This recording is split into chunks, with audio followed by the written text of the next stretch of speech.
Bonjour et bienvenue à tous dans cette vidéo où nous allons parler de l'histoire de Notre-Dame des Douleurs. Toutefois, n'hésitez pas à partager cette vidéo autour de vous dans le but de mieux faire connaître l'histoire de Notre-Dame des Douleurs. Parlons dès à présent de l'histoire de Notre-Dame des Sept Douleurs.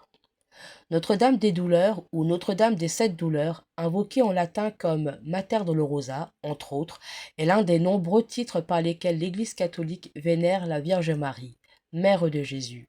Elle est parfois aussi appelée Notre-Dame des Sept Langueurs. Le titre de Notre-Dame des Douleurs doit son nom aux sept douleurs éprouvées par la Vierge Marie relatées dans les évangiles, qui angoissèrent et firent souffrir la Vierge Marie dans la mesure où elle accompagnait son fils Jésus dans sa mission de rédemption. Notre-Dame des Douleurs est liturgiquement commémorée le 15 septembre dans l'Église catholique. C'est également tout le mois de septembre qui lui est dédié chaque année. L'origine de la dévotion. La dévotion aux souffrances de la Vierge commence à se développer à partir de la fin du XIe siècle, notamment dans les pays méditerranéens. En 1239, l'ordre des Servites de Marie, Ordo Servita, du diocèse de Florence en Italie, fondé en 1233 par sept marchands dont la spiritualité est très attachée à la Sainte Vierge, fixe la fête de Notre-Dame des Douleurs au 15 septembre. Cet ordre religieux contribua largement à la diffusion du culte de Notre-Dame des Douleurs. Cette dévotion aurait inspiré le Stabat Mater, un hymne religieux et une séquence traditionnelle attribuée à Jacopone de Todi. Les apparitions mariales. Le vendredi saint du 13 avril 1239, d'après le récit hagiographique des sept fondateurs florentins de l'ordre des Servites, ainsi que relaté par Alphonse de Liguori dans son livre Les Gloires de Marie, la Vierge leur serait apparue en leur présentant l'habit noir qu'ils devraient porter en souvenir des souffrances qu'elle a éprouvées lors de la passion du Christ. Elle leur dit également de méditer souvent sur ses douleurs, s'ils voulaient lui être agréables. D'après les écrits de Lucie dos Santos, voyante des apparitions mariales de Fatima, la Vierge serait apparue entre autres sous l'apparence de Notre-Dame des Douleurs, accompagnée de Jésus lors de l'apparition qui donna lieu au miracle du soleil le 13 octobre 1917. En 1945, deux enfants, Marcelina et Afra, qui ont signalé plusieurs apparitions de Notre-Dame des Douleurs près de la Codocera en Espagne. Quelques années plus tard, l'évêque de Badajoz autorise la construction d'un grand sanctuaire marial sur le lieu des apparitions rapportées, désormais baptisé Champ d'Avila. Annuellement, le dernier dimanche du mois de mai, des cérémonies religieuses sont organisées au sanctuaire pour célébrer les apparitions de 1945. Elles attirent de nombreux pèlerins. Enfin, entre 1981 et 1989, lors des apparitions mariales de Kibeho au Rwanda, la Vierge aurait invité les voyants à la prière et la propagation du chapelet des sept douleurs. Alors, les dévotions aux sept douleurs de Marie. Le titre de Notre-Dame des Douleurs doit son nom à sept douleurs qui angoissèrent et firent souffrir la Vierge Marie au cours de sa vie et qui sont relatées dans les évangiles. Elle souligne l'association de Marie à la souffrance de son fils Jésus dans sa mission de rédemption, et plus particulièrement au moment de sa passion. Elle vécut ses souffrances pleinement et indiciblement, en gardant constamment confiance en Dieu et restant toujours bienheureuse et sans péché depuis son immaculée conception. Pour l'Église catholique, c'est pour avoir communié intimement à la passion du Christ que Marie a été associée d'une manière unique à la gloire de sa résurrection. Marie n'a jamais été plus mère qu'au pied de la croix. C'est là que son cœur a été transpercé comme par une épée, à la vue des souffrances de Jésus. Marie est la figure de l'Église qui souffre au long des âges sur la terre. L'Église, comme Marie, est appelée à partager la gloire de la résurrection du Christ. Elle est également considérée qu'en acceptant les souffrances et le sacrifice de son Fils à venir, les douleurs de Marie étaient un martyr de nature spirituelle. D'après Alphonse de Liguori, Marie est donc la reine des martyrs, car son supplice fut plus long et plus douloureux que celui de tous les autres martyrs. Les martyrs ont souffert leur supplice dans leur corps. Marie a souffert son martyre dans l'âme. Or, autant d'âmes l'emportent sur le corps, autant les douleurs de Marie, surpassèrent celles des autres martyrs. Les 7 douleurs de Marie font l'objet d'une dévotion catholique, qui a principalement pour l'objet la méditation de chacune des douleurs et la prière, généralement des Je vous salue Marie, dans le but d'honorer Marie dans son rôle de mère du Christ et d'éprouver de la compassion pour ses souffrances. Voici les 7 douleurs dans l'ordre chronologique. La première douleur, elle entend la prophétie du saint vieillard Siméon dans le temple. La deuxième douleur, elle vit la fuite en Égypte. La troisième douleur, elle recherche avec saint Joseph durant 3 jours l'enfant Jésus et le trouva dans le temple. La quatrième douleur, elle rencontre Jésus portant sa croix et échange un regard avec lui alors qu'il monte au calvaire. La cinquième douleur, elle est debout, silencieuse, au pied de la croix. Elle regarde Jésus crucifié et suit son agonie. La sixième douleur, elle reçoit dans ses bras Jésus mort, descendu de la croix. La septième douleur, elle assiste à l'ensevelissement de Jésus et à sa mise au tombeau. D'après Alphonse de Liguori, dans son livre Les gloires de Marie, Véronique de Binasco aurait reçu de la part de Jésus la révélation suivante au sujet de la méditation des douleurs de Marie.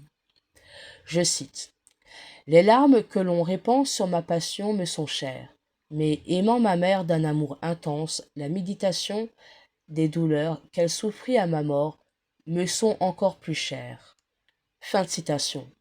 Toujours d'après lui, il aurait été révélé à Élisabeth de Hongrie que Jésus-Christ aurait promis à Marie 4 grâces particulières à ceux qui auraient une dévotion envers ses douleurs. La première grâce. Celui qui invoquera Marie par ses douleurs méritera de faire avant sa mort une sincère pénitence de ses péchés. Deuxième grâce. Qu'il gardera ses fidèles dans les tribulations où ils se trouveront, surtout à l'heure de la mort. La troisième grâce. Qu'il imprimera en eux la mémoire de sa passion et qu'il leur en donnera la récompense dans le ciel. La quatrième grâce. Qu'il placera ses fidèles entre les mains de Marie, afin qu'elle en dispose selon son bon plaisir, et qu'elle leur obtienne toutes les grâces qu'elle voudra. Au XIVe siècle, d'après Brigitte de Suède, dans ses révélations écrites, la Vierge Marie lui aurait révélé, entre autres, les détails sur les souffrances qu'elle a connues au cours de sa vie, en particulier durant et après la passion de son Fils. Elle rapporte également les grâces liées à la compassion envers les douleurs de Marie. Selon une tradition catholique, la Vierge Marie aurait révélé à Brigitte de Suède 7 promesses de grâce faites à ceux qui méditeraient quotidiennement sur les 7 douleurs en récitant 7 Je vous salue, Marie.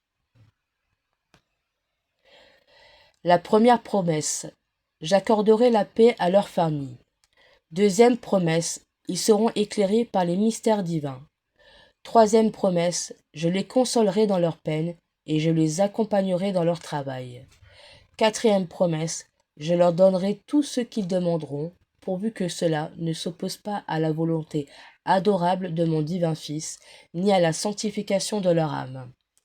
Cinquième promesse, je les défendrai dans leur bataille spirituelle contre l'ennemi infernal et je les protégerai à chaque instant de leur vie. Sixième promesse, je les aiderai visiblement au moment de leur mort. Ils verront le visage de leur mère. Septième promesse, J'ai obtenu cette grâce de mon divin Fils, que ceux qui propagent cette dévotion à mes larmes et à mes douleurs seront directement transportés de cette vie terrestre au bonheur éternel, puisque tous leurs péchés seront pardonnés, et mon Fils sera leur consolation et leur vie éternelle.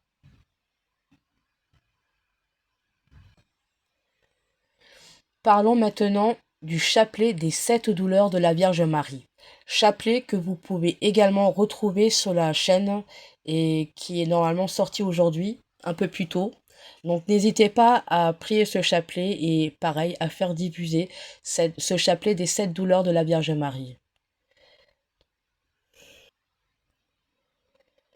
Que les grâces surabondent sur chaque personne qui prieront le chapelet des 7 douleurs de la Vierge Marie. Parlons maintenant des chapelets des 7 douleurs. Le chapelet des 7 douleurs, parfois appelé le rosaire des 7 douleurs ou le rosaire des Servites, a été développé par l'ordre des Servites de Marie. Son nom se réfère aux 7 événements particulièrement tristes ou douloureux qu'a connus Marie au cours de sa vie, tels que relatés dans les évangiles. Il est parfois également appelé le chapelet aux 7 épées, en référence à la prophétie de Siméon. Dans l'évangile de saint Luc au chapitre 2, versets 34 et 35. Voici, cet enfant est destiné à amener la chute et le relèvement de plusieurs en Israël, et à devenir un signe qui provoquera la contradiction. Et à toi-même une épée te transpercera l'âme, afin que les pensées de beaucoup de cœurs soient dévoilées. Fin de citation. C'est un chapelet composé de 7 groupes de 7 grains, appelés septènes, ainsi que d'une queue composée de 3 grains. Le chapelet compose traditionnellement par la prière d'un acte de contrition. Chaque septaine débute par une petite médaille ou un gros grain, illustrant une des douleurs de Marie, sur lesquelles est faite une méditation de la douleur et est récité un autre Père. Sur les 7 petits grains sont priés un Je vous salue. Quant à la queue composée de 3 grains et d'une grande médaille, elle est priée au début ou en fin de chapelet et sert à dédier ses prières aux larmes de Marie. Les manières de le prier peuvent toutefois varier. Après l'acte de contrition, certains débutent directement par la première douleur et la septaine, tandis que d'autres commencent par la queue et finissent par la 7e douleur. Traditionnellement, les grains sont souvent en bois ou en matériaux de couleur noire, de manière à symboliser la tristesse et le deuil de Marie. Par sa lettre Redemptoris du 26 septembre 1336, le pape Benoît XII enrichit la pratique grâce à des indulgences. Le pape Clément XII confirma et augmenta celle-ci par une bulle Unigentini du 12 décembre 1734. Toutes ces indulgences furent de nouveau confirmées par un décret de la Congrégation sacrée des indulgences, émis selon la volonté du pape Clément XIII, du 13 mars 1763. Un grand nombre d'indulgences associées au chapelet des 7 douleurs figurent dans les recueils de grâce, dans les recueils de prières Raccolta, ainsi que des instructions sur la manière de le prier. Lors des apparitions mariales de Kibeho au Rwanda, le 6 mars 1982, la Vierge Marie serait apparue à Marie-Claire pardon pour la prononciation, Mukangango, une des 3 voyantes approuvées par l'Église. Elle lui aurait enseigné le chapelet des 7 douleurs. Selon Marie-Claire, Marie désirait qu'il soit remis à l'honneur et elle lui aurait donné la mission de le propager dans le monde entier. Le 31 mai 1982, la Vierge lui aurait révélé des grâces associées au chapelet des 7 douleurs, promettant entre autres que lorsqu'il est récité avec méditation, il donne la force de se repentir. À côté du chapelet de Notre-Dame des 7 douleurs, il y a également le scapulaire de Notre-Dame des douleur, qui est un scapulaire catholique associé aux Servites de Marie, parfois nommé scapulaire noir.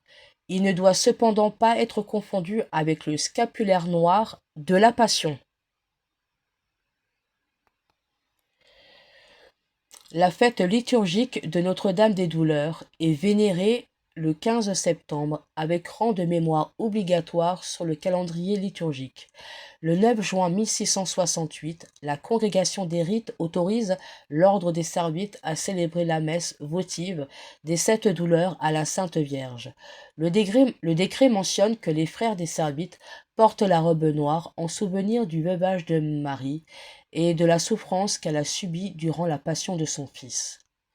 Le 9 août 1692, le pape Innocent XII autorise la célébration de la fête des sept douleurs de la Sainte Vierge, le troisième dimanche de septembre.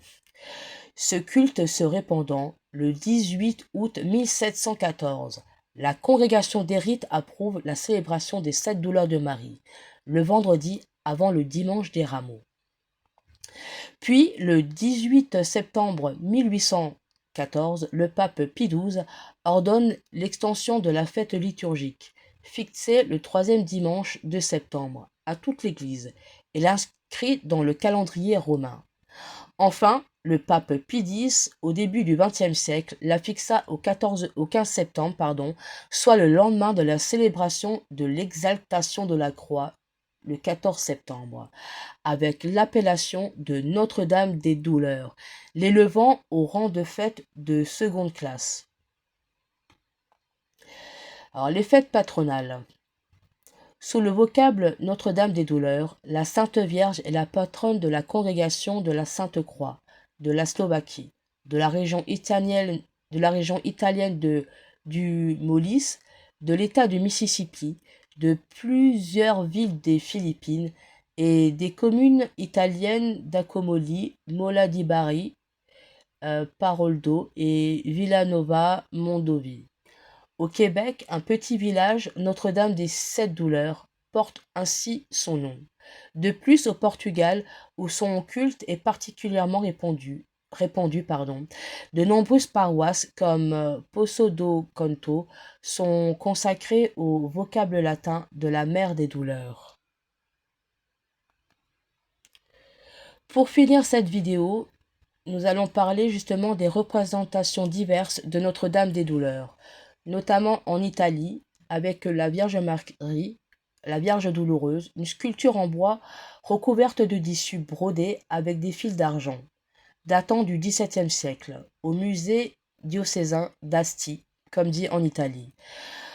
Sinon, aux îles Canaries, une statue de la Mère des Douleurs. Sinon, aussi en Autriche, une statue pareille de la Mère des Douleurs. Il y a aussi en Équateur un vitrail de la Vierge des Douleurs. Il y a également en Allemagne une mosaïque de la chapelle de pèlerinage des Sept Douleurs de Marie, à Malch. Sinon, il y a aussi en Belgique une chapelle de la Vierge des Douleurs. Il y a également aux Pays-Bas un relief de Notre-Dame des Douleurs à la chapelle du Calvaire qui date de 1710. Il y a aussi également en Grèce l'icône de Notre-Dame des Douleurs qui date du fin XVIIe, début XVIIIe siècle, qui fait partie d'une collection du musée byzantin et chrétien d'Athènes, toujours en Grèce bien évidemment.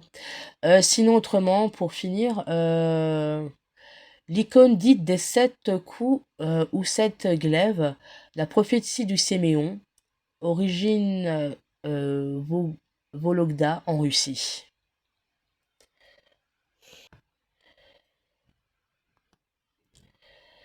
Donc voilà, la vidéo touche à sa fin. N'hésitez pas à partager autour de vous cette vidéo dans le but de mieux faire connaître l'histoire de la dévotion à Notre-Dame des Douleurs et que les grâces de cette dévotion se répandent sur vous.